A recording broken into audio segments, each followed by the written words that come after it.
Hello, my name is Janetta Estes. I've been studying the Big Bang. Most of you, if you've been watching my videos, knows that. And I've been studying it again. And I've come up with a little more. Well, now, I was watching a video on the Big Bang, and it said that a fireball is what the Big Bang was. It wasn't a huge explosion, it was just a fireball. Now, this fireball was caused from matter and antimatter appearing.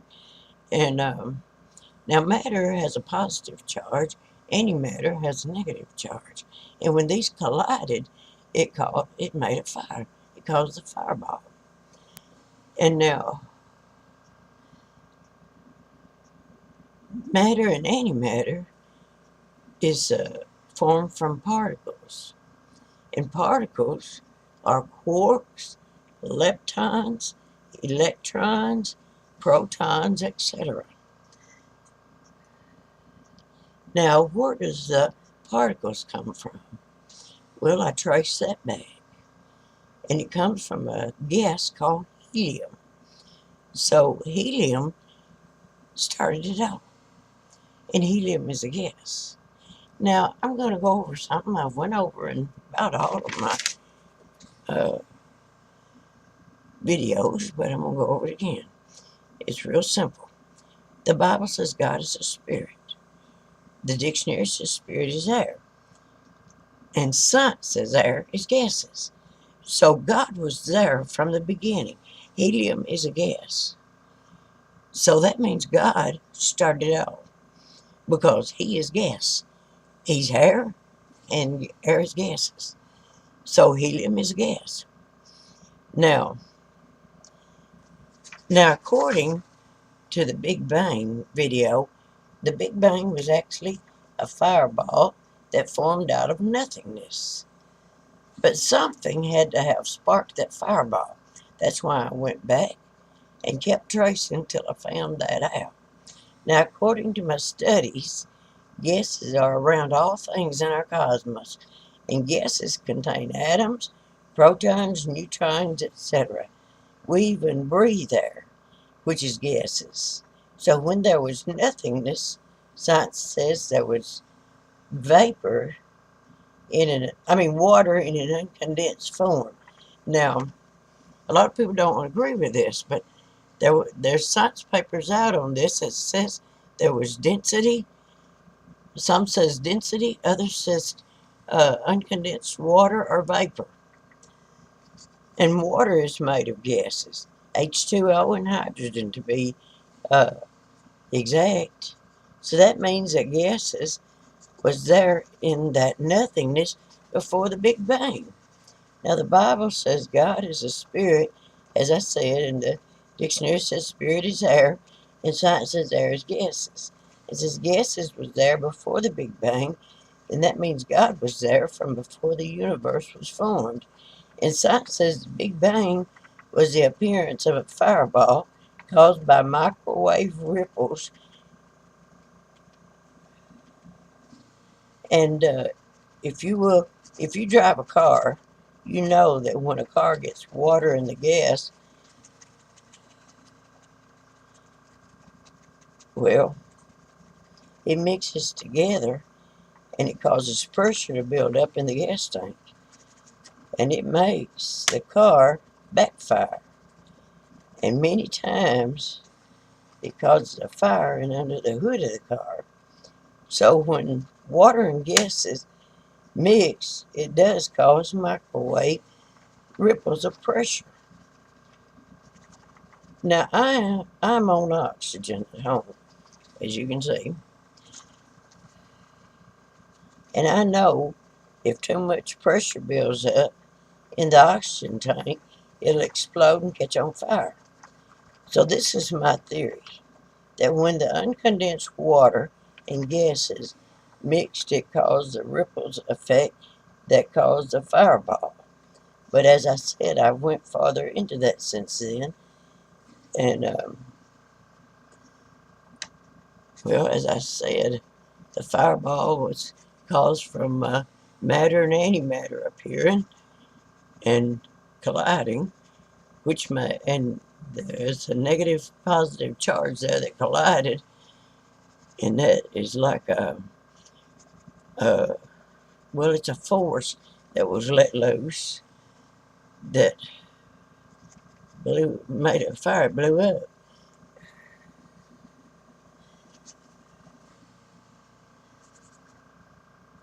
And science says this fireball that was caused from that ripple effect was the Big Bang. The Bible says the Spirit of God, which is air and air is gases, moved over the face of the waters, that the heavens and the earth, moved over the face of the waters, and that the heaven and the earth was formed. Well, the heaven and the earth is the universe.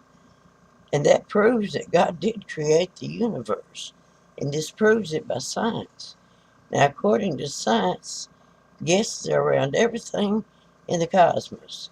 And they are in our atmosphere. So that means that gases are everywhere, from the heavens to the earth, and all through the universe. And the Bible says heaven is God's throne and the earth is his footstool. Now, some people have a misconception of God. For many years, they've tried to bring him down to be like people. But he is not like people. He is a lot higher than people. Now, someone will say, well, if God is just our guesses, then he's not really alive. But now the dictionary meaning for spirit is not just air, it's also personality and utterance. So does air have life? Does it contain life? Well, what do you breathe? Isn't it air, and doesn't air keep you alive? So yes, air does have life in it, contains life. Now ask yourself, is God a life giver? Yes, he is. And when a baby is born and it takes its first breath, then that's God breathing the breath of life into that baby. So air contains life, and it gives life. It gives life. So air is also a living thing that also gives life. Now, does air have utterance? But when it thunders, that's the voice of God speaking. Because the Bible says when Jesus was baptized by John in the river of Jordan, that God's voice, like thunder, said, "This is my son. This day have I begotten thee." So yes, air has speech or utterance. And thunder, oh, and does air have personality? Well, look at a calm day. When there's a calm breeze blowing, isn't that the calm side of air's personality? Yes, it is. Now look at a stormy day with the wind blowing hard and there's lightning and thunder. That is the other side of air's personality, the side that isn't so calm. So, yes, by all means, air has its own personality. So someone might say that I do not believe in the same God as a lot of other people. But here's what I say to them. I believe in a tried and true God that can be uh, proven that he exists. And the Bible says the things of God can be explained by the things that are seen, by the things that are made, even to the eternal Godhead and power. And this is the true God who created the universe and all things therein. Now, science, so many scientists think that we don't need a creator. Well, everything that they've done in science, and I've traced it back, has led right back to gases. God is a spirit, spirit is air, and air is gases. They can't get away from it because everything always leads back to it. So there ain't no way to get out of a creator. There ain't no way to get away from God. He's there. He was there from the beginning, and he's in everything. He's all in all, the Bible says. He's everywhere. There's gases in the atmosphere. There's gases in the air we breathe. There's gases in the cosmos. I don't know how they can't see this. Thank you.